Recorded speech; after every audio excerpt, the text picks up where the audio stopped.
그 혹시 인터넷으로 보시는 분들이 나중에 계시면은 우리 여기 자료실에 가면 그 두 자료 중에 좀 중요하죠. 성경신학 전문연구소 목록이 홈에 제일 왼쪽에 홈에 보면 선교의 소식이 있고요. 선교의 소식 밑에 보면 일반 자료실이 있습니다. 여기에 가면 성경신학 전문연구소 목록이 있으니까요.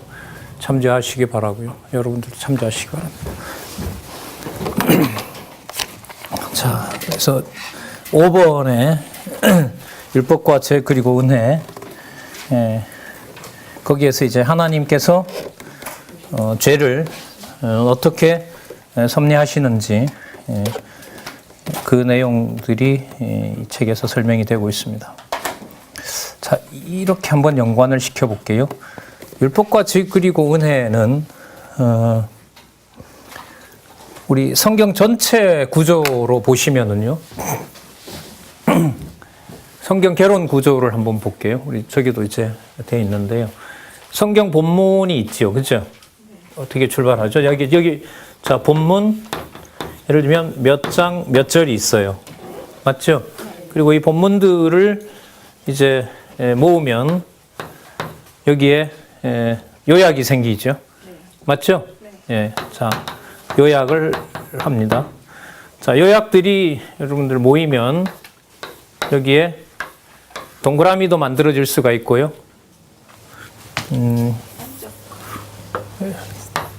동그라미도 만들어지고 양쪽 가로도 만들어집니다. 맞죠? 네, 본문 다음에 요약, 그 다음에 요약을 묶어서 양쪽 가로, 많을 때는 동그라미 혹은 여기에서 이제 자, 이게 이제 계속 늘어나면서 자, 이렇게 되죠? 그렇죠? 그리고 또 계속 이제 늘어나면서 이렇게 되고요. 맞죠? 그 다음에 이제 계속 이게 올라와서 여기에 이제 절 이렇게 되고요. 절이 또 모여서 장 이렇게 되고, 그죠? 그 다음 편 이렇게 되고요. 그 다음 권 이렇게 되죠? 자, 권 1권, 2권 이렇게 해서 성경 이렇게 되죠? 맞죠? 성경은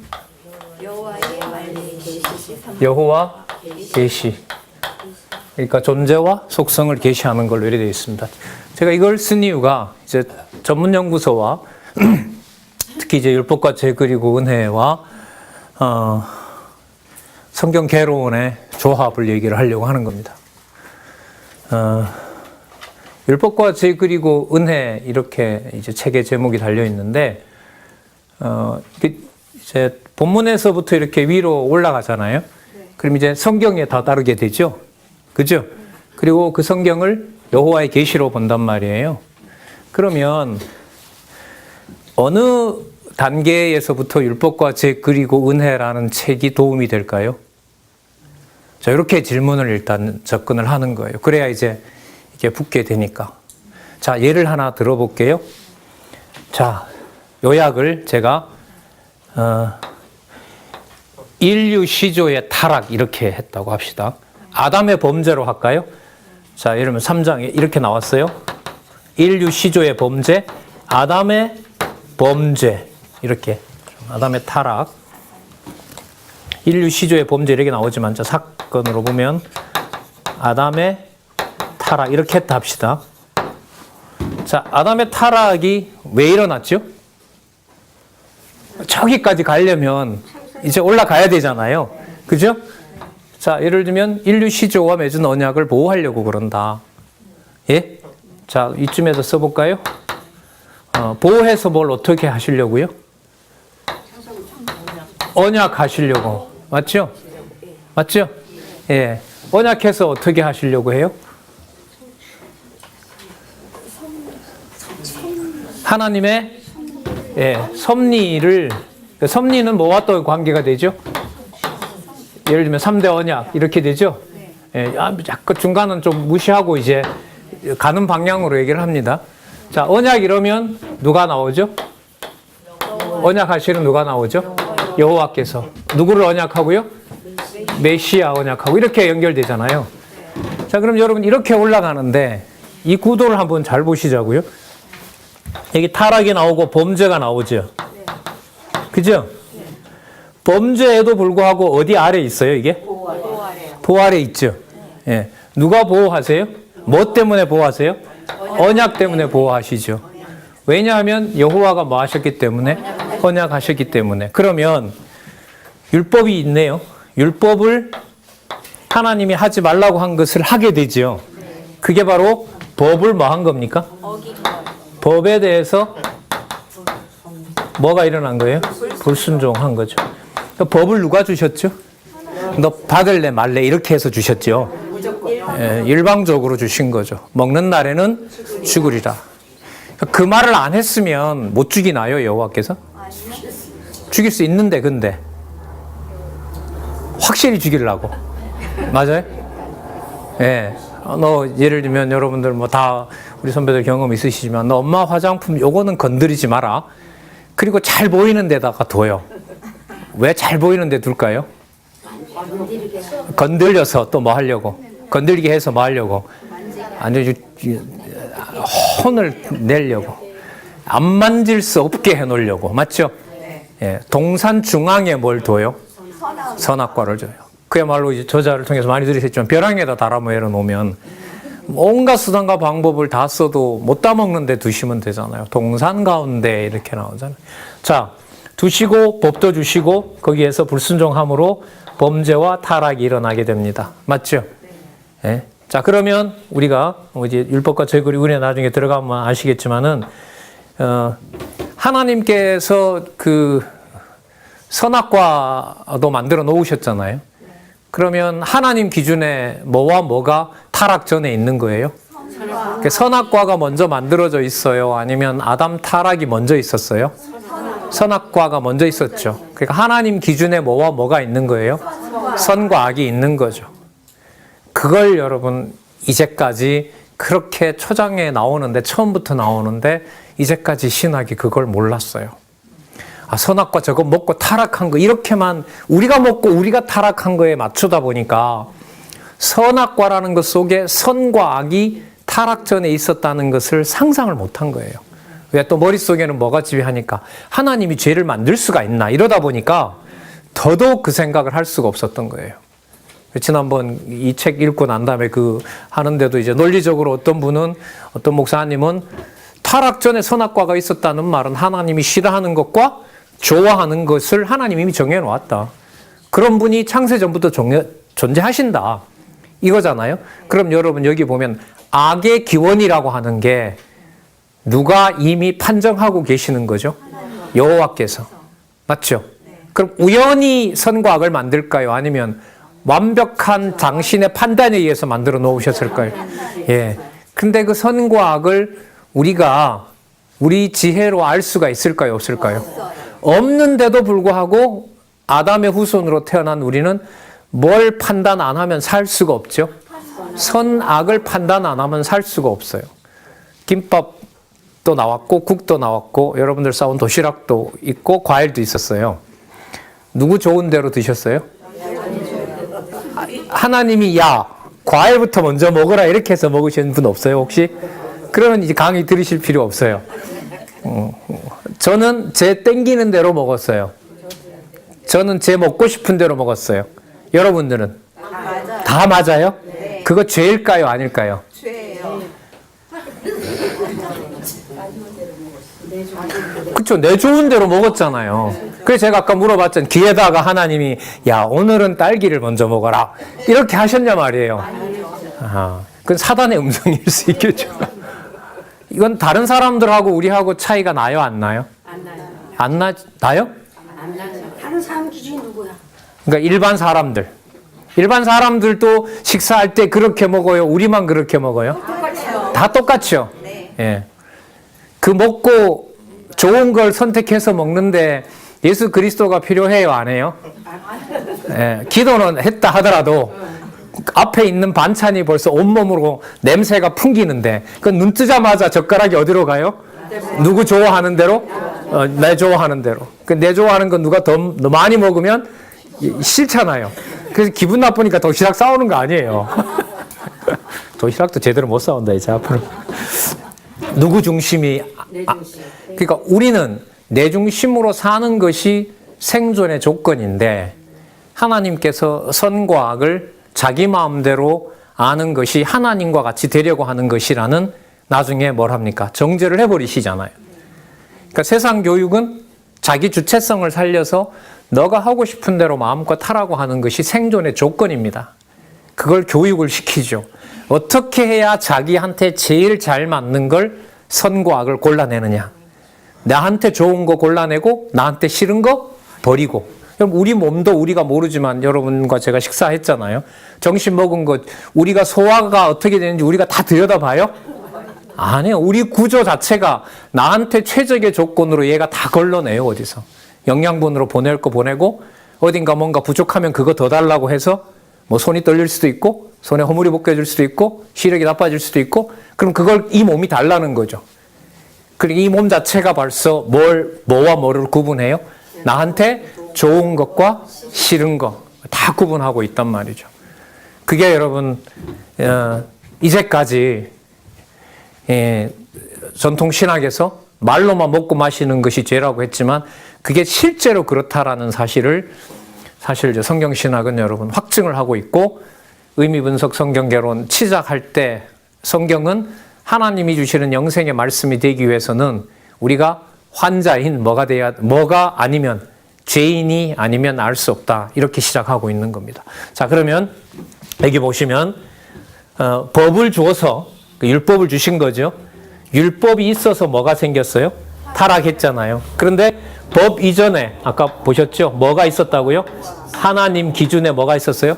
선과 악이 있었던 거죠. 자, 그럼 여기 한번 이 구조를 보자고요. 자, 어쨌든 타락이 있죠. 뭐 아래 있는 거죠? 뭐 하기 위해서? 언약을 보호하는 것 아래 타락이 들어와 있죠. 자, 이 보호를 누가 하세요? 여호와께서 하시죠. 맞죠? 네. 여호와께서 타락한 이 내에도 보호하시려면 뭘 주셔야 되죠? 그렇죠. 생기를 주셔야 되죠. 요 그림이 무슨 그림이냐면 다섯 번째. 하나님과 세계와 인간의 관계도가 여러분들 요 구조에서 나온 거예요. 아셨어요?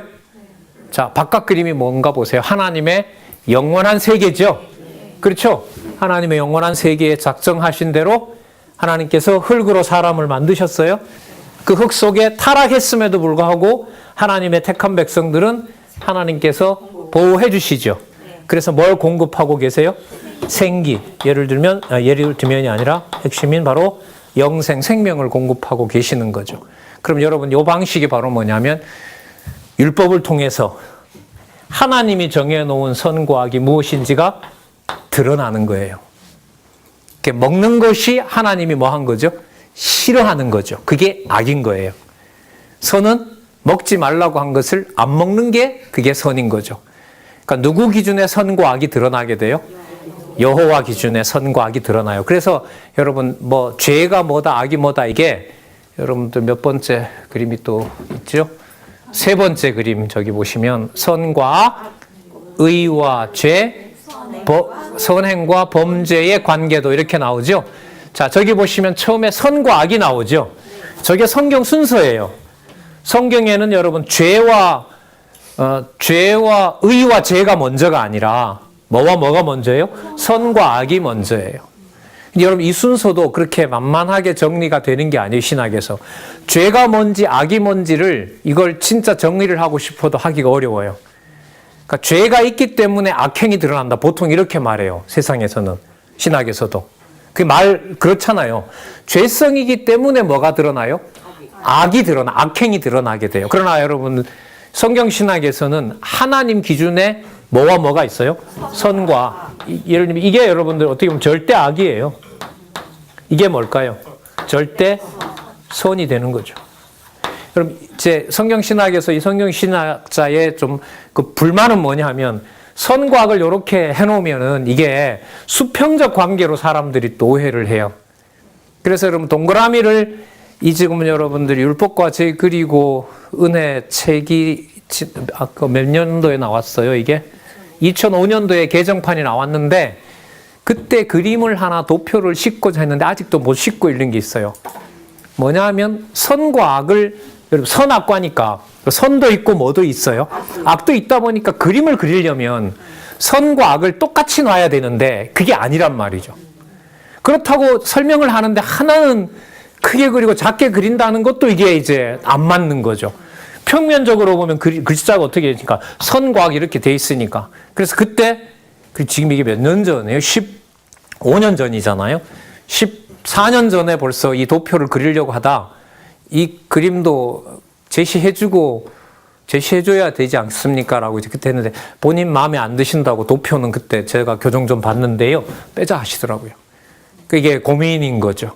고민인 거죠. 차라리 그냥 언약과 성지 섭리도서는 큰 동그라미 안에 그냥 딱딱 포착을 해 들어가면 좋은데 그림 자체를 하나님의 선악 구조도 뭐 이렇게 해버리게 되면 두 개를 놓고 그려야 되니까 이게 고민인 거죠. 그렇다고 여러분들 선 안에다가 뭘 그릴 수 없어요. 악을 또 그릴 수는 없거든요. 그러면 여러분 예를 들면 택자 안에 누가 있어요? 불택자 이거에 또 안 되는 거예요. 그래서 도표가 저렇게 제시되어 있는 것은 저것은 사실 쉬운 이 방법은 아니에요. 쉽게 뭐 딱 나올 수 있는 건 아니에요. 도표가 저렇게 되어 있잖아요. 설명 안 되는 거 하나만 딱 설명해서 저 그림 안에서 삐져나가면 도표는 한순간 사라져요, 그냥. 그래서 도표는 뭐가 보일 때? 성경 전체가 보일 때 여호와의 언약과 성취 섭리다가 나온 것처럼 저 세 번째 그림 선과 악, 의와 죄, 그 다음에 선행과 악행. 맞죠? 네, 선과 악. 자, 보세요. 선과 악. 그 다음에 자, 의와 불의, 의와 죄. 그 다음에 의에서 나오는 선행, 불의에서 나오는 악행. 그게 여러분 전부 다 보여야 뭐가 가능해요? 저런 도표가 그려질 수 있어요. 그래서 여러분들이 이 도표를 성경 개론에 충실해서 공부를 하지 않잖아요. 도표를 따라 그린다라는 게 힘들어져요. 그래서 작년 1월에 우리 권사에서 부탁을 했나요? 저자한테 성경 신학의 하나, 둘, 셋, 넷, 다섯, 여섯. 그러니까 중간에 천지창조 구도를 빼면 하나, 둘, 셋, 넷, 다섯. 첫 번째와 저 끝에는 같은 거니까요. 성경 신학 이른바 5도, 5개 도표. 거기에 대해서 설명을 좀 해 주십시오라고 해서 강의가 진행된 적도 있었습니다. 자, 그래서 여러분 율법과 제그리군에 여기 지금 다 나왔어요. 맞죠? 자, 율법이 있었죠? 율법 이전에 뭐가 있었어요? 선악이 있었죠. 그러니까 율법과 관계 있기 전에 뭐가 있었어요? 선악이 있었죠. 이거부터가 이제 엄청난 일인 거예요. 하나님의 작정 속에 뭐와 뭐가 있다? 선악과가 있었다. 증거가 뭐냐? 타락 전에 선악을 하나님이 거론하지 않느냐. 그건 그렇지만 그렇건 아니다. 이렇게 지난번에 독서 토론하는 데서 결론 내리더니 그런 말이 어디 있어요? 기문기고 아니면 아닌 거지. 예? 자, 선악 타락 전에 하나님은 당신 기준에 이걸 절대 기능이라고, 절대 이성의 기능이라고 합니다. 이 책에 들어가면. 그러니까 우리 기준, 이성은 뭐예요? 생각하는 기능은 상대적이잖아요. 하나님은 뭘 가지고 계세요? 절대 이성이라고 그래요. 약간 좀 추상적이긴 한데요. 어떻게 뭐 다른 말로 설명을 할 수 있는 개념이 없어요. 제가 볼 때. 그럼 절대 이성 이러면은 어떤 이제 오해가 생기냐 하면 제가 이제 독일 철학을 전공했기 때문에 절대 이성이라는 말은 헤겔이라는 철학자의 아주 중요한 철학적 개념이에요. 그래서 이 개념만 써버리면 성경의 바탕을 설명 안 하고 저거 헤겔 개념인데 이렇게 돼요. 제가 거기에서 참 힘들었거든요. 이 책이 언제 나왔냐면 92년에 나왔잖아요.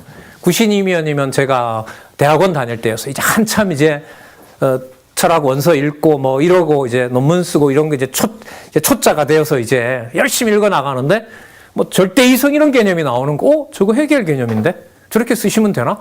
철학의 헛된 속임수에 속지 말라고 하셨는데, 근데 이제 나중에 저자 만나고 했을 때 헤겔이 썼기 때문에 본인이 쓰는 건 아니에요.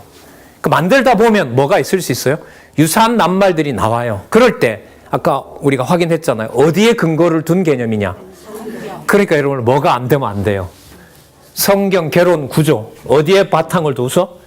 본문에 두고 요약하고, 맞죠? 본문 빼고 요약하면 돼요, 안 돼요? 안 돼요. 요약한 걸 가지고 모아 나가는데 누구 중심으로 가요? 여호와 살아계신 걸로 모아가는 거죠.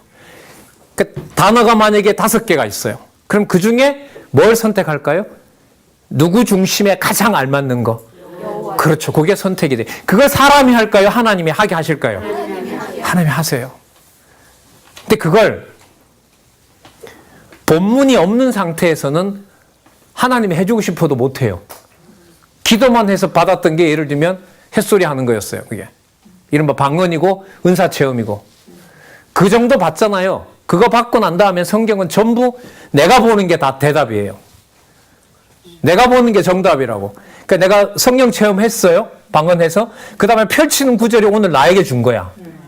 그렇게 하잖아요, 보통. 왜? 자기가 뭐의 기준이 돼요? 절대 이성이 되는 거지. 왜? 내가 하나님하고 이건 접신이지, 접신. 귀신의 접신한 걸 하나님하고 접했다고 하고 성경 펼치는 것마다 그게 오늘 나에게 준 말씀이래. 학교에 있는 대학, 그 당시에요. 학교에 있는 대학생들은 큐티라는 이름으로 하고 어른들은 새벽에 가서 하다가 딱 시작된 거 딱 펴고 난 다음에 이 구절 딱 가지고 그걸 실천하는 걸로 삼고 그런 일이 벌어졌던 거 아니겠습니까? 자, 그래서 여기 보시면은 성경의 바탕을 두고 점점 위로 올라가잖아요. 예? 자, 그러면 성경을 바탕으로 두고 올라가는 것이 결국은 하나님의 존재와 하나님과 불순종한 또 불순종 이전에 우리를 창세전에 택한 타락한 자이지만 창세전에 우리를 택한 뭐가 있어요? 은혜가 있는 거죠. 그럼 보세요. 율법과 그죠? 율법을 불순종해서 생긴 뭐와 죄와 자, 죄가 죄되도록 하시면서 전적인 어디로 데려가죠? 은혜로 가는 거. 3대 언약으로 가는 거죠. 창세전 그리스도 안에서 받은 복. 자, 무슨 말씀 드리려고 하는 걸까요? 율법과 죄 그리고 은혜의 구조는 성경 개론 구조입니다. 이해되세요, 혹시? 맞죠? 예. 여러분, 성경을 이해할 때 이런 구조로 안 가는 구조가 있어요, 없어요? 어디를 펼치더라도 몇 장 몇 절 펼칠 거 아니에요. 맞죠? 그럼 몇 장 몇 절을 펼치면은 거기에 본문이 앞뒤로 나와 있을 거 아니에요. 언제, 어디서, 누가 뭘 했다. 아브라함이 뭐 예를 들면 마므리 앞, 성스리 암 앞에서 어떤 왕과 돈을 주고 얼마를 사서 매장지로 삼았다. 왜 그렇게 했느냐? 하나님이 약속한 장소에 살고 싶어서. 왜 하나님의 약속된 장소에서 살고 싶으냐? 그 땅을 준다고 했으므로. 그 땅을 왜 준다고 했느냐? 열조에게 언약하려고. 열조에게 왜 언약하느냐? 메시아 보내려고. 메시아 왜 보내느냐? 여호와시니까. 여호와는 왜 존재해야 되느냐? 당신이 절대적 존재이니까. 절대적 존재가 하는 일이 바로 뭐냐면 절대 이성을 가지고 절대 선과 악을 나누시니까. 그러니까 우리의 이성으로는 접근을 할 수가 있다 없다? 절대로 할 수 없다. 이 맥락에서 나오는 게 하게 해 주셔야 되는 거예요. 깨닫게 해 주셔야 되는 거예요. 이걸 여러분들 머릿속에 정리하고 예를 들면 저처럼 이렇게 적는 것은 당연히 저는 다 이게 믿어지고 확신을 하기 때문에 저는 적는 거죠. 아니에요.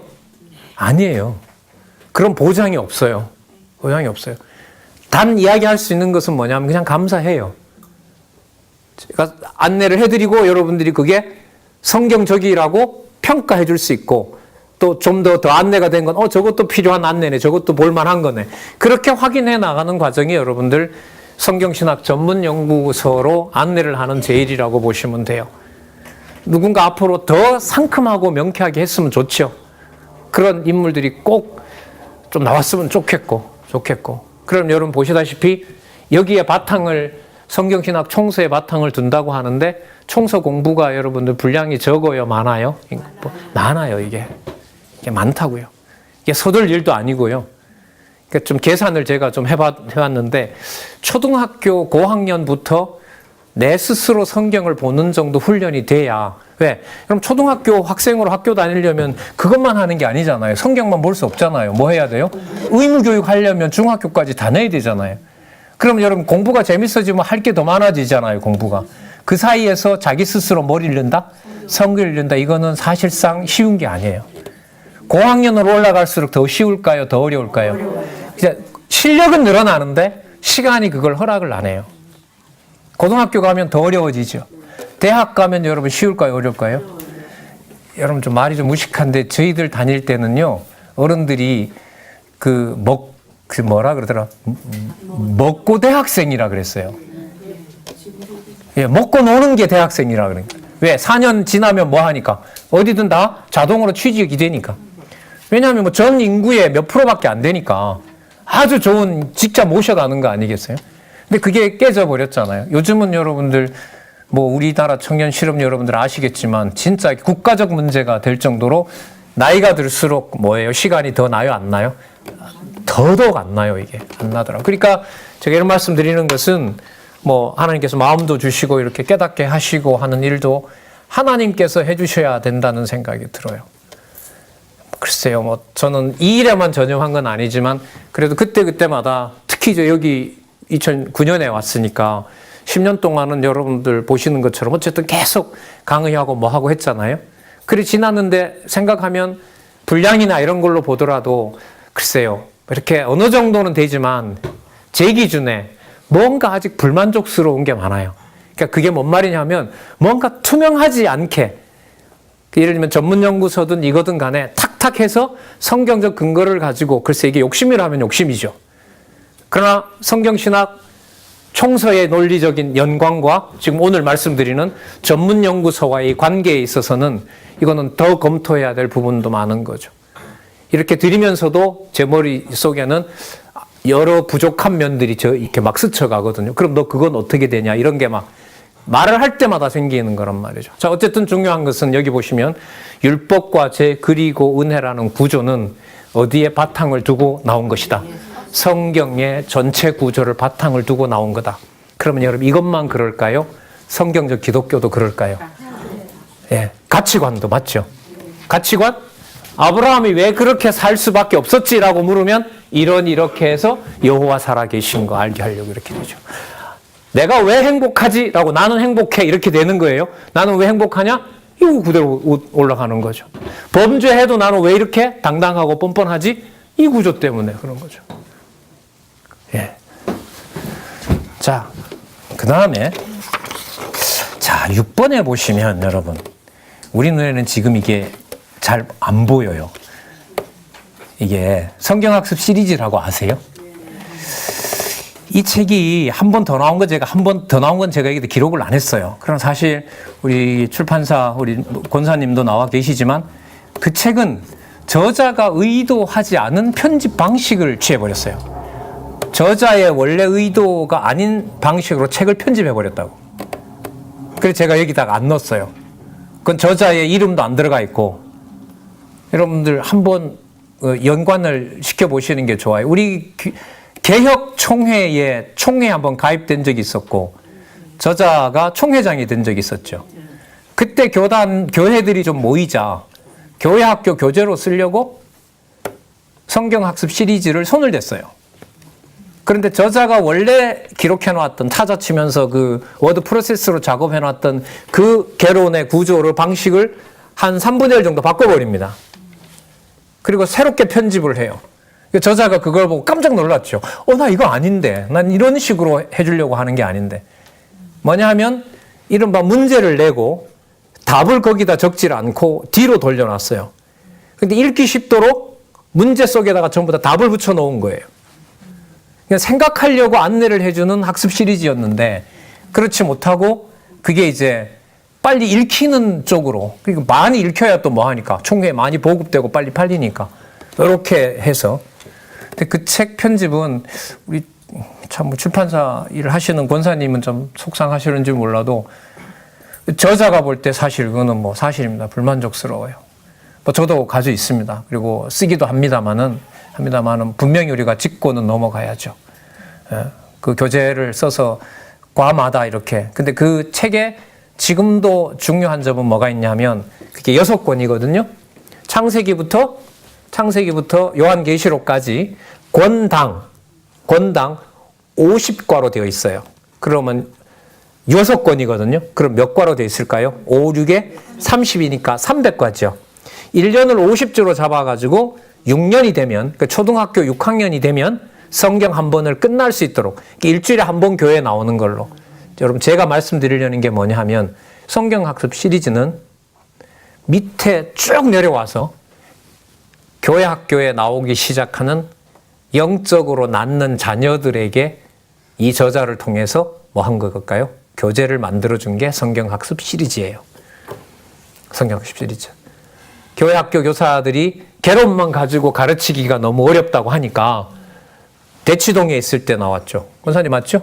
대치동에 있을 때 나왔습니다. 그 워드 프로세스 작업해서 A4로 해서 했고 저도 포항에서 많이 썼죠.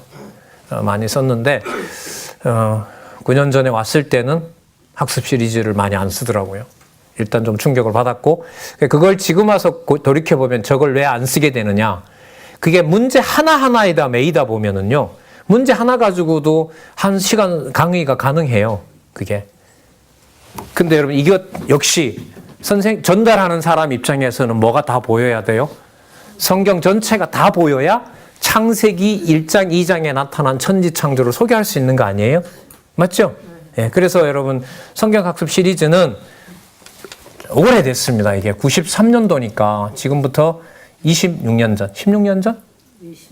26년 전, 16년 전에 교회 학교용으로 또 가정교회용으로 우리로 더 중요한 것은 이게 가정교회용이에요. 이게 맨날 볼 때 한 20분 정도면은 그 답까지 다 달려 있기 때문에 깔끔하게 성경 본문만 읽으면 안내가 되도록 된 가정교회 성경학습 시리즈는 가정교회를 위한 학습 자료로 만들어졌던 거죠. 근데 문제는 이게 문제라기보다가 기본은 뭐가 돼 있어야 되느냐. 괄을 300개로 나눠 놓다 보니까 논리적 성경 본문의 흐름은 가도 평면적으로 가지만 위로 올라가기는 그걸 안내를 해줘야 되는 책이 성경학습 시리즈예요. 성경학습 시리즈예요. 그러니까 매일 만약에 자녀들하고 공부를 한다, 혹은 손자를 내가 보거나 손녀를 보는데 얘하고 하루에 한 학씩만 한다? 그러면 그거 하루에 한 과씩만 하면 돼요. 성경 본문도 다 나눴어요. 적어도 하루에 3장에서 5장, 길어도 5장 안 넘어갑니다. 그렇게 해서 만약에 할머니나 부모님이 소개를 하면 한 15분에서 한 30분 정도면 그 한 거가 탁탁 끝나는 거. 초등학교 6학년 마칠 때 성경 한 권 다 공부하는 걸로 안내를 해준 거죠. 그러니까 가장 먹어야 될 가장 어린 자녀들에게 말씀으로 낳는 일의 작업이 제가 볼 때 율법과 책 그리고 성경학습 시리즈입니다. 자, 그 다음에 무엇인가는 지금 여러분 계속 갑니다. 잘 보세요. 89년에 나왔죠. 94년에 2가 나왔죠. 맞아요? 2003년에 3이 나왔죠. 그죠? 그리고 2016년에, 이 기간은 꽤 멀어요. 그죠? 3년에서부터 여러분들 16년이니까 몇 년 걸렸죠, 이거? 13년이죠. 요 사이에 뭐가 쓰여졌냐면 성경 강론집에 매진하는 거죠. 그리고 앞부분 3권이 나올 때까지, 3권이니까 주제가 몇 개 다뤄졌을까요? 2003년까지 30개가 다뤄졌겠죠. 그 30개가 당시에 한국 교회에서 가장 혼탁하게 했던 개념들. 그래, 아까 1권은 뭐였었어요? 표적, 맞죠? 뭐 표적, 뭐 방언, 기도, 찬송 이런 거. 기복주의에 넘어간 거. 그게 성경적이 아니다라는 거 밝히고 그 다음에 넘어오면서 2권의 특징은 뭐냐 하면 안수, 계시, 예배 이런 것도 마찬가지죠. 은사, 예언, 복음, 믿음, 설교, 목사 이것도 한국 교회에 문제가 되던 거. 당시에 가장 비성경적으로 하고 있던 부분들. 3에 오면 언약, 사단, 십계명, 교회, 성전, 말씀, 구원, 세례, 거룩, 구의. 자, 성격을 딱 보세요. 약간 신학적인 걸로 넘어오죠. 앞부분에 교회 생활하는 현실적인 상황이었다면 3권에 오면 뭐예요? 신령한 교회, 보이지 않는 교회. 하지만 그리스도가 통치하는 교회의 주제들이 등장합니다. 이 3권 중에서 여러분들 예를 들면 거룩이란 무엇인가, 의란 무엇인가는 꼭 이제 저는 독서를 권하죠. 여러분들이 거룩이란 무엇인가, 의란 무엇인가가 1997년에 쓰여지거든요. 97년에, 거기 보면 2003년이죠. 2003년, 죄송합니다. 2003년에 나오게 되는데요. 그 내용에 보면, 거룩이란 무엇인가, 의란 무엇인가에 가면 눈에 보이는 교회를 말하는 게 아니죠. 그럼 이게 어떻게 돌아갔냐 하면, 자, 성경 받았다고 하는 것이 방언하는 그런 게 아니고 성경에서 말하는 기도는 찬송은 이런 겁니다. 그러면 그건 눈에 보이는 현상이에요? 아니면 신령한 거예요? 신령한 거죠. 그럼 신령한 차원에서 교회가 설명이 되니까 교회에 채워지는 그야말로 귀중한 진리가 바로 뭐죠? 내가 거룩한 자냐. 거룩은 여러분들 어떤 거냐 하면 구분되는 거잖아요. 그리고 성도라는 말이 무슨 뜻이요? 무슨 뜻이죠? 구분된 자. 언제부터? 창세 전부터 이렇게 가는 거죠. 그 거룩한 자는 언제부터 의로 온 거예요? 창세 전부터. 그래서 거룩과 의는 어디로 올라가요? 이렇게 올라가요. 그래서요. 자, 무슨 말씀 드리려고 하냐면 거룩이나 의 같은 개념들은 눈에 잘 안 잡히잖아요. 근데 그런 개념을 성경의 전체적인 구조에 토대를 두지 않으면 이해하기가 어려워요. 아니, 진짜 불가능해요. 그래서 성경 개론을 바탕으로 두지 않으면, 자, 사권으로 한번 볼게요. 무엇인가 사권 보세요. 경건, 서원, 사명, 상, 심판, 영혼, 부활, 영원, 영광, 셈, 이거 전부 다 추상명사죠. 맞죠? 그러니까 눈에 보이는 게 아니잖아요, 이건. 그죠? 이건 진짜 신령한 차원 아니에요. 그럼 여러분들 이런 걸 만약에 성경의 계시 중심의 구조가 안 돼 있잖아요. 그럼 저 같은 사람은 이 책을 가지고 어떻게 설명할까요? 제가 이런 게 전공자잖아요. 추상적인 명사들을 논리적으로 엮어서 성경적인 것처럼 보이지만 누구 중심으로? 우리 중심으로 논리적으로 엮게 되면 저 같은 사람이 신학적인 것처럼 포장도 할 수가 있고 많이 아는 것처럼도 할 수가 있고 논리적인 가지고 여러분들에게 철학의 헛된 속임수로 여러분에게 말씀드릴 수 있는 거죠. 여러분 그럴 때 잘 보세요. 성경신학을 안내하는 저뿐만 아니라 여러분들도 성경 개론의 구조를 두고 의미들을 누구 중심으로? 여호와 중심으로 가지고 있다면 그 얘기를 들으면 구분하고 비판하고 평가할 수 있을까요? 없을까요? 있죠. 그 의다 뭐다 이런 게 형리상학적인 얘기를 한다 하더라도 저거는 어쨌든 나는 칼빈도 모르고 나는 해겔도 모르고 칸트도 내가 알 리도 없지만은 가만 들어보니까 저거는 결과적으로 누구 중심으로 간다?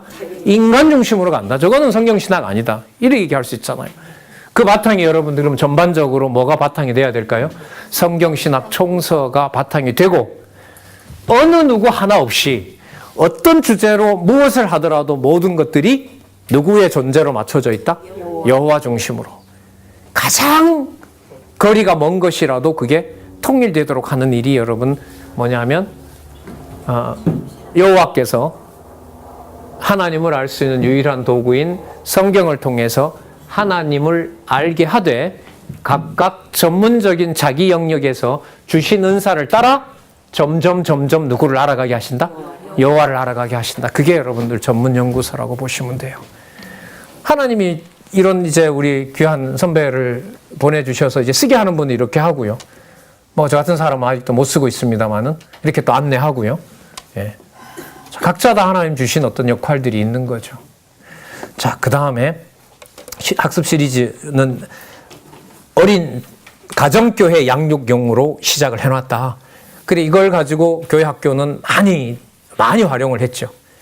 그러니까 어떤 작업이 있었냐면 성경학습 시리즈와 성경 개론을 묶는 일이 2009년에 와서 제가 시작해. 요즘은 저건 교회 학교 이렇게 강의도 안 하고 합니다만은 그간 5, 6년 동안 성경 개론과 성경학습 시리즈의 문제를 묶는 거. 그 자료만 해도 몇천 페이지 돼요. 다 가지고 있어요, 사실 지금도. 근데 지난번에 우리가 성경 본문을 바른 성경이 법적으로 쓰면 안 된다고 나와가지고 교회 학교도 그 본문들을 다시 또 다 개혁 성경으로 바꿔서 교육하는 선생님들 일이 많아져 버렸어요. 그런데 또 개혁 성경으로 바꾸려니까 말들이 어렵잖아요, 또. 맞죠? 그러다 보면 이걸 또 어떻게 쉽게 풀어야 되느냐. 그래서 여러분들 왜 한국 크리스찬 신문 제일 뒷면에 보면 그 어린이들을 위해서 왜 그 쉽게 풀어 쓴 성경 본문 내용들 나오죠. 가능한 한 여호와께서 하나님께서 하셨어요. 이런 거 나오죠. 주어가. 그게 바로 그런 일환으로 나온 거예요. 그거 여러분들 쉽지 않죠. 아이들에게 읽히는 수준으로 여호와 하나님을 우리가 가끔 쓰는 추상적인 명사가 아니라 쉬운 언어로. 여러분 거룩을 여러분 서너 살짜리 서너 살은 좀 뭐하고 한 1, 2학년에게 거룩을 어떻게 설명해요? 그것도 여러 말이 아니라 글을 쓸 때는 한두 마디로 적어야 되잖아요. 그 예를 적절하게 찾는다는 거 쉬운 건 아니죠. 의란 무엇인가? 애한테 사명을 얘기할 수 있을까요? 사명자기 맞잖아요, 지금. 사명자로 크고 있는데 걔가. 근데 걔한테 그걸 설명해 주기가 쉽지 않아요. 그게 여러분들 신문 제일 뒤에 나오는 어쨌든 선생님들이 고민하셔서 거기다 올려놓는 거예요. 지면 채우려는 거 아니에요. 참 잘렸어요. 아, 그래요? 예. 우리 권사님은 다 보시거든요. 요즘은 제가 권사님한테 혼이 안 나요. 한 작년만 하더라도 자기 혼자만 아는 거 쓴다고 말이지. 지식 자랑한다고 맨날 신문 나오면 제일 먼저 권사님 오면 제가 피해서 이렇게 올라가고 했는데. 그러니까 자극이 됐죠. 아, 이게 맞다. 이게 지식 자랑일 수가 있겠구나. 그냥 시간에 쫓겨서 이번 주도 여러분 제가 이렇게 말 빨라지잖아요. 그럼 저거 뭔 일 바쁘구나 그런 거죠.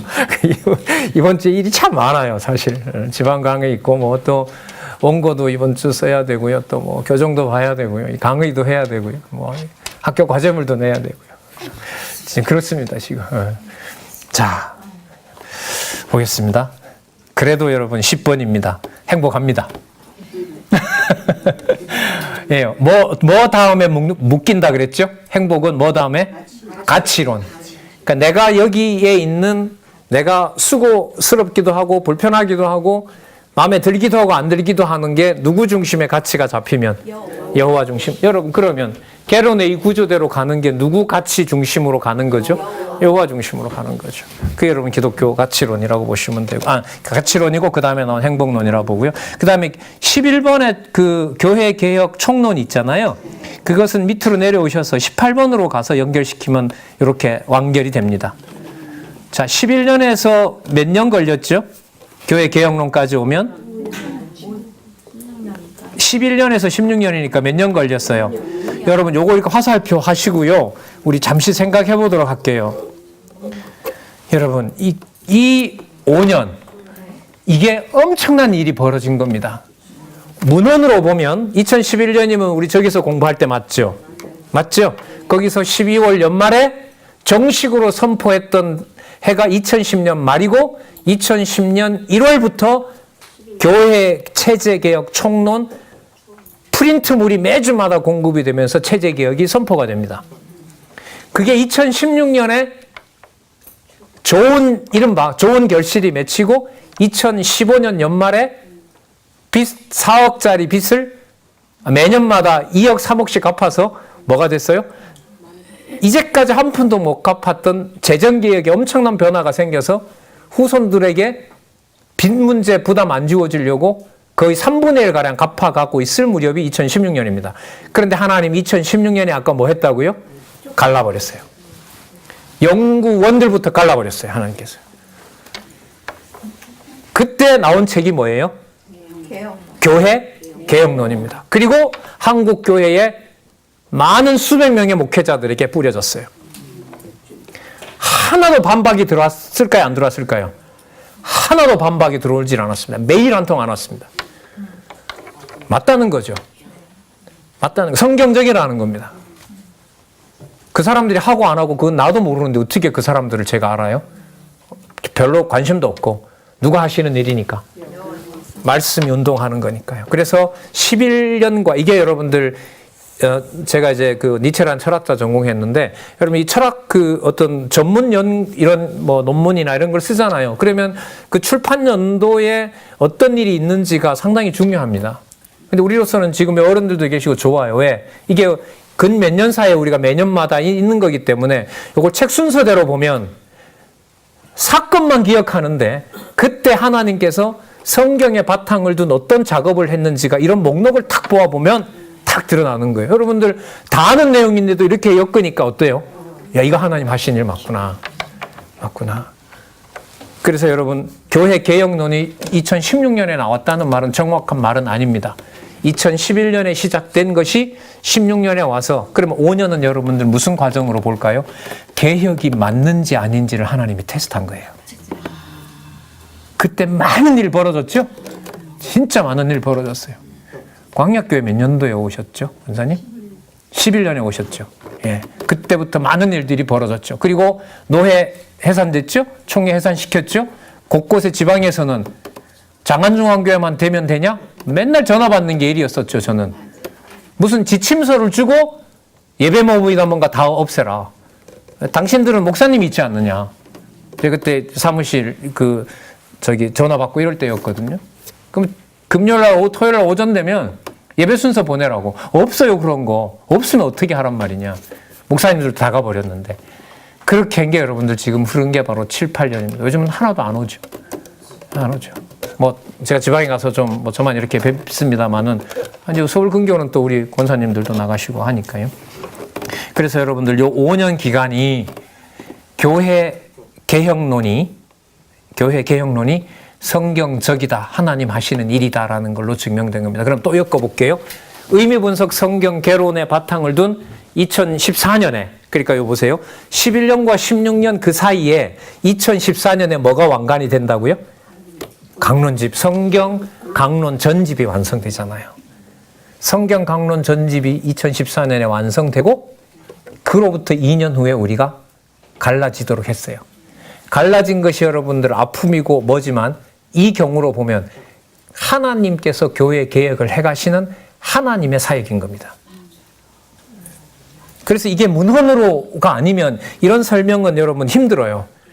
그러면 여러분 이 기록한 이 내용들이 오래 남을까요? 아니면 우리가 몸으로 겪었던 게 오래 남을까요? 기록이죠. 겪는 거야. 내 죽으면 끝나는 거 아닙니까? 그럼 뭔 의미가 있어요? 그게 다 설명할 수도 없는 거고. 근데 이게 문헌으로 남는다는 거죠. 그래서 여러분 성경 신학에서는 다른 데서 어떤 작업을 해놓는 것보다가 조금 다르게 볼 필요가 있어요. 왜? 우리는 전적으로 누가 하신 일로 보니까.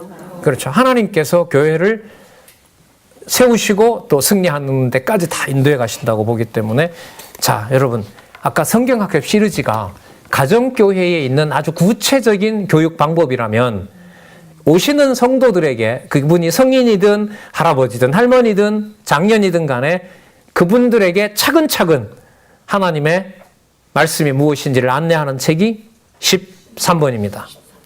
기독교 신화 입문. 처음 오시는 기독교가 뭐예요? 성경이 뭐예요? 하나님이 누군데요?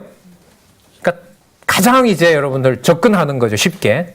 그래서 어떤 그 지방에 있는 신학원 같은 경우에는 오시면 기독교 입문 이것도 20시간 했거든요. 그것부터 이렇게 안내하는 교회도 있습니다. 맞죠? 자, 그 다음에 여러분 이 와중에 자, 이렇게 짚어볼게요. 아까 14년에 뭐가 완간됐다고요? 성경 강론 전집. 그러니까 서론, 본론, 결론이 다 만들어졌죠. 그 과정이 또 무슨 과정이었다고요? 체제 개혁이 아주 긴박하게 진행되고 있던 과정이죠. 맞죠? 그 다음에 16번 보세요. 무엇인가 몇 권이 나왔어요? 4권이 나왔어요.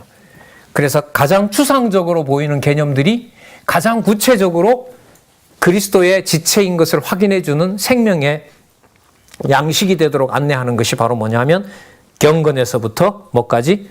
생명까지의 과정이라고 보시면 돼요. 그럼 여러분 이런 거겠죠? 눈에 보이는 대로 연구원들도 갈라지고 성경신학을 주장해다든 뭐 이끌어간다는 사람들도 갈라지고 성도들도 반 갈라진 것이 보이는 눈의 표면이었죠. 하나님의 존재로 생각하면 2016년에 이 책을 갖다 넣으면 10가지 제목 경건에서부터 영원한 생명이 단절이 아니라 받아 먹을 자는 뭐하게 하는 먹게 하는 과정이 지금까지 11년에서부터 16년이라고 보시면 19년이라고 보시면 제가 볼 때는 정확한 해석이라고 봅니다. 그게 여러분 16년에 딱 끼어 있어요. 2016년은 우리가 진짜 기억할 만하잖아요. 우리 장로님이 그동안 있었던 이런 행정적이고 이런 어떤 문제들에 대해서 지금 아까 여쭤보니까 한 100페이지 가량의 백서를 눈도 안 좋으신데 그렇게 벌써 다 기록해 놓았다 그러더라고요. 뭐 세금 여러분들 그 외에 국가에서 이렇게 판정 난 거 있잖아요. 그거 다 그냥 놔다 놓으면 그냥 휴지죠. 그냥 놔두면 누가 관리 따로 안 한단 말이에요. 그걸 이제 중요한 걸 지금 겪고 있잖아요. 그 상황에서 이런 상황을 의식하고 그걸 후배들에게 나중에 누가 하신 일이다. 이걸 보면 누구 비방하는 게 아니라 성경신학 더 열심히 공부했으면 좋겠다. 그런 마음으로 백서를 준비하셨다고 그래요. 그 세상 백서는 남 고발하기 용입니다. 내가 이렇게 정당했다. 그런 게 백서지만 우리 성경신학은 아니죠. 누구 중심으로. 그렇죠. 그러니까 성격이 저는 좀 다르다고 봅니다. 자, 그래서 여러분들 교회는 그 상황에서 어려워졌는데 신령한 교회는 무엇인가 사고원에 나타난 것처럼 경건하고, 맞죠? 그리고 우리가 하나님의 늘 소원을 가지고 있고, 맞죠? 사명자임을 느낀다는 말은 뭐예요? 전문 연구소로 우리가 향하고 있고, 각자 받은 은사로 가고 있고, 또 하나님이 심판한 걸 믿는 거고요.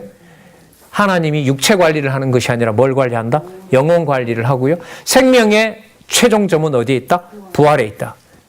우리가 사는 게 눈으로 보이는 게 아니라 잠시 잠깐에 있는 것이 아니라 보이지 않는 영원한 것이다. 거기에 뭐가 있다? 하나님의 영광이 있다. 그 영광을 하나님이 뭐 하신다? 생명으로 공급하고 계신다. 5번째 그림. 하나님과 세계와 인간의 관계도. 저 그림은 하나만 기억하셔도 돼요. 인간 안에 흙도 있지만 뭐가 공급을 받고 있어요? 생기가 어디서부터 와요? 사람 안에 있어요? 저 위에서 와요? 위에서 생명의 근원이. 그거 보시면 돼요. 하나님의 성도라면 저 그림으로부터 예외가 되는 사람은 한 사람도 없어요. 그래서 이제 말씀을 드리지만 교회는 전 그래요. 시간이 지날수록 편하지가 않아요. 솔직히. 긴장되고 오히려 면식이 있어서 서로 친해지고 알아가게 되는 게 본래 있었던 것을 흐려놓을까 봐 자꾸 경계를 하게 되고요. 예, 자꾸 안 할 수가 없어요. 여러분들도 마찬가지라고 봐요. 예. 자, 그래서 여러분 2016년에 엄청나게 중요한 일이 또 하나가 있어요. 여기서 우리는 현상적으로 갈라지고 있었을 때 이스라엘에서는 의미분석 성경 개론, 성경에 대한 전체적인 통일성의 출발이라고 할 수 있는 히브리어로 의미분석 성경 개론이 번역이 됩니다. 누가 하신 일일까요? 진짜요? 예. 이 책을 봐야 알 수 있어요. 이런 책이. 이런 다 드러나잖아요. 2016년에 여러분들 뭔 일이 많았네요. 그죠? 뭐도 나오고, 무엇인가 나오고, 또 히브리어로 번역됐고, 또 개혁론이 새로 나온 게 아니라 맞다라고 나온 거죠. 언제 제시했던? 11년에 제시했던. 여러분, 그러면 우리 잘 생각해 보자고요. 이제 의미분석 성경 개론이 이제 5번째 판이 나오는데 누가 하신 일이죠? 그럼 여호와께서 뭘 하신 거예요? 그거 맞다. 맞지 않느냐? 맞잖아. 진짜잖아, 이게. 계속해서 뭐 해주는 거죠? 확인해 주는 거죠. 예를 한번 들어볼까요? 시내산 언약과 호렙산 언약 아시죠? 시내산 언약은 누가 받은 거냐 하면 출애굽한 첫 세대들이 받은 거고, 호렙산 언약은 새로 태어난 40년 동안 새로 태어난 백성이 받은 거죠. 내용 거의 다 똑같습니다. 그게 왜 반복이 될까요? 똑같은 걸 가지고 똑같은 백성에게, 새로 태어난 백성들에게 뭐 해주는 거죠? 만나 먹이듯이 먹이는 거죠. 먹여주려는 거예요. 그러면 여러분, 책이 계속해서 개정판이 나온다는 말은 바깥에서는 그렇게 성경신학을 비난합니다. 맨날 바뀐다. 맨날 바뀐다. 자, 언제 바뀌는지 한번 두고 보자. 실제로 그럽니다. 박용기 목사의 저 바뀌는 게 언제쯤 끝날 거다. 아마 속에 있는 게 다 바닥나지. 그렇게 비난하는 거 제가 들었어요. 그것도 전문가들이. 오래 생활했던 사람들이. 예? 저렇게 하다 언젠가는 끝나겠지. 더 이상 안 나온다. 여러분, 누가 끌어내는 건데 여러분들 누가 막아요? 맞죠? 예, 말씀이 운동하는 건데 그게 여러분 끝나고 안 끝나고가 무슨 소용이 있어요? 여러분, 사람을 막아서 못하게 한다고 끝날 것 같으면 옛날에 끝났죠. 안 그렇겠어요? 그러니까 여러분, 교회가 남을 제가 비난하려는 것보다가 제가 볼 때는 교회는 이게 무서워요. 이게 엄격한, 이게 달라붙으면 안 돼요. 내가 달라붙어서 싸우려고 하는 게 아니에요, 이건. 진짜 엄격해요. 맞죠? 누가 주인이니까. 주 예수 그리스도가 주인인데 그게 어떻게 함부로 관리가 돼요? 참 이게 부담스러운 데라고, 이 교회라는 말이 이게요. 진짜. 그래서 16년에 무슨 개혁론? 교회 개혁론. 누구 게 아니고 누구 거? 사람 게 아니고 여호와 거. 그래서 여러분, 교회 개혁론은 나온 김에 제일 마지막 장에 가셔서 교회 개혁론 결론은 꼭 염두에 두셔야 돼요. 자, 첫 페이지에 시작하는 교회에 대한 신앙 고백. 자, 메모하셔도 돼요. 자, 요 책의 중요함은 늘 볼 수는 뭐 한꺼번에 다 읽을 수, 이것도 한 150페이지 되니까 교회에 대한 신앙 고백. 문장 안 떨어지고 계속해서, 그 다음에 제일 마지막에 있는 개혁론의 결론. 교회의 머리는 누구이십니다? 예수 그리스도입니다. 그렇게 시작하는 결론 몇 가지가 있습니다. 그래서 교회 개혁론은 뭐에 바탕을 둔? 성경 신학의 바탕을 둔 하나님께서 하시는 운동이다. 말씀 운동이다. 따라서 자, 성경 신학은 좋은데 개혁론은 틀렸다. 말이 된다 안 된다? 속지 마세요. 예, 속지 마세요. 안 맞아. 그건 틀린 말이에요. 그건 족보가 없는 얘기입니다. 그러니까 성경을 요리조리 사용해 먹는 건 좋은데 내가 그 자리에서 내 지위를 박탈시켜버리는 게 교회 개혁론이거든요. 목사 혹은 장로 자리, 권사 자리, 그 자리에서 행세할 수 없도록 해놓는 거 아니에요. 누구를 만나는 장애물이 되니까 그 권위가 여호와를 만나는. 그러면 거기에서 장로로 타는 뭐 몇 사람이 앉아서 교회 일 결정하고 하는 그거 다 없애버린 게 교회 개혁론 아니에요. 하고 싶은 대로 자원해서 하는 거. 그러면 여러분들 성경 신학은 갖다 가르치면서 교회 개혁론을 안 받아들인다는 말은 뭐냐 하면 성경은 갖다가 적절히 쓰는데 누가 행세하는 건 계속해야 되겠다는 거죠. 그러면 뭐하고 안 맞아요? 여호와께서 하신다는 뭐하고 안 맞아요? 성경 신학 아니죠. 그러면 성경 신학 가지고 그거 뭐 하는 거죠? 속이는 거죠. 그건 속이는 거예요. 맘만 먹으면 안 속일 수 있을까요? 그거 진짜 그거야말로 성령께서 하셔야 될까요? 후자죠. 후자예요. 그래서 우리가 저자가 엊그제 이렇게 대담 중에 차분해진다는 말은 저는 그렇게 들리더라고요. 공부하는데 몰두를 하고 하나님이 하시는데 몰두를 점점 해가기 때문에 상황과 누구로부터 이분들이 뭐 한다? 점점 자유로워지는 것 같아. 저는 그래 들었습니다. 추가 질문도 그렇게 드렸더니 그거 맞다. 그런 맥락이 맞다고 얘기를 하시더라고요. 아, 성경대로 제대로 가고 있는 거구나. 예. 그래서 여러분들 성경 신학은 좋은데 개혁론은 안 하겠다. 말이 안 된다는 거죠. 말이 안 된다는 거죠. 예. 자, 정리하도록 하고요. 오늘 율법과 제 그리고 은혜는 목차만 소개를 하고 좀 마치도록 그렇게 할게요. 아까 여기서 말씀을 드렸었죠. 자, 여기서 가서 이제 결론을 이 책의 중요성을 여러분들이 또 좀 기억을 하시는데 도움이 되도록 아까 여기서 못 지었던 결론을 여기서 짓고 마치도록 할게요. 여러분 그러면 이게 여러분 처음서부터 본문에서부터 아담이 범죄했다는 본문에서부터 여호와의 계시다라고 올라가는 과정 속에 율법과 죄 그리고 은혜가 안 나오는 데가 있을까요? 없을까요? 없어요. 이게 율법과 죄 그리고 은혜 3단계로만 보이잖아요. 3가지만 있는 걸로 보는데 이걸 늘려놓으면 뭐가 돼요? 이게 다가 돼요. 그러면 여호와 계시로 가잖아요. 창세전으로 가죠. 그러면 창세전에 우리가 그리스도 된 것은 우리 공로로 됐을까요? 은혜로 됐을까요? 그러면 은혜라는 개념은 어디로 가요? 여호와의 계시의 원천인 창세전으로 가는 거예요. 그래서 율법과 죄 그리고 은혜에 대한 정독과 공부는 무슨 구조 위에서 이루어진다? 성경 개론 구조의 바탕 위에서 이루어져요. 또 반대로 율법과 죄 그리고 은혜 책을 먼저 제가 접했어요. 그럼 그것을 성경 본문 하나하나부터 확증을 하게 되는 계기가 돼요. 순서가 어떻게 될지는 어떻게 접하는지 모르죠. 우리는 그냥 가능한 순서대로 권하지요. 이렇게 권하고 그 다음에 넘어가라고 하고 율법과 죄 그리고 은혜는 신학원 과정에 있기는 해요. 자, 그러나 율법과 죄 그리고 은혜는 보통 보면 목사님들이 많이 본단 말이죠. 그럼 율법과 죄 그리고 은혜를 보시고 저는 그 다음에 바로 소개하는 게 그 내용이 그 부분만 그런 게 아니라 창세기부터 말라기까지 다 그렇게 이해하셔야 됩니다. 그게 뭔 말이냐? 성경 개론 보시기 바랍니다. 이러는 거죠. 그러니까 율법과 뭐가 붙어 있어요? 죄와 관계 있고 죄가 또 은혜하고 관계도 있고 관계 없는 은혜도 있고 관계 있는 은혜도 있고 맞죠? 관계 없는 악도 있고 관계 있는 악도 있고 그 과정이 여러분 성경으로부터 창세기서부터 계시록까지 쫙 그렇게 전부 다 되어 있는 거예요.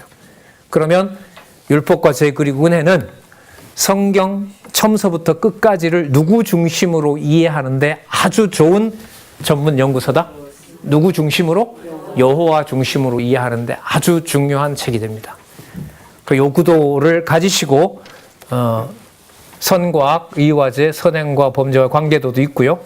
그 그림하고 하나님과 세계와 인간의 관계도 누가 해가시는 일이다? 하나님께서 생기를 공급하고 계신다.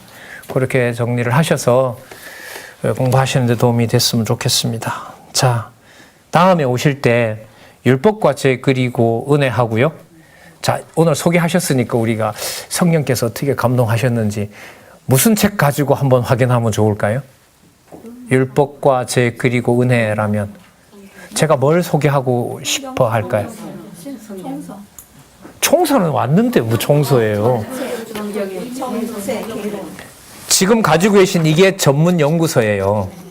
이 중에서 자, 율법과 제 그리고 은혜가 뭐와 직결된다? 성경 개론하고 직결되고 이것하고도 연결이 된다. 자, 그 다음에 모든 학문 분야들도 다 연관이 되어 있다. 자, 무슨 책이 좋을 것 같아요? 개론이 아니라고 했는데 또 개론 이러고. 모든 분야들이 서로 다 연관이 된다. 가지고 계신 유인물 또 한 장 있잖아요. 그와 관련된 게 뭐가 좋을까요? 무슨 과목이, 무슨 책이면 소개가 되면 될까요? 성경적 기독교예요. 그래서 다음에 오실 때 율법과 제 그리고 은혜 하고요. 그 다음에 성경적 기독교 가져오시면 돼요. 그 다음에 기독교 예정론 가져오시면 돼요. 다음엔 두 권만 가져오는 거 아니에요? 네, 두 권만 가져오세요. 두 권만 가져오세요. 두 권만. 자, 예. 그래요. 오늘 수고들 하셨습니다. 기도하고요. 오늘 전체 순서 마치도록 하겠습니다. 하나님 감사합니다. 40년 전에 하나님께서 이 땅에 올바른 진리의 말씀 들을 자 듣게 하시는 놀라운 일을 하나님께서 시작하셨습니다. 많은 결실들 이루어 주셨고 이 시간에 이렇게 우리 귀한 원로들로부터 시작해서 또 귀한 신앙의 후배들까지 같이 만나게 하셔서 놀라운 말씀 확인하도록 해주셔서 감사합니다. 한 사람의 어떤 머리에서 나온 것으로 보지 말게 하여 주시고 하나님께서 들을 자에게 주의 백성들에게 더 진리의 말씀 사랑할 수 있도록 안내하는 귀한 안내서로 저희들이 받을 수 있도록 하나님께서 그 마음을 주관해 주시옵소서. 예수님의 이름으로 기도드렸습니다. 아멘.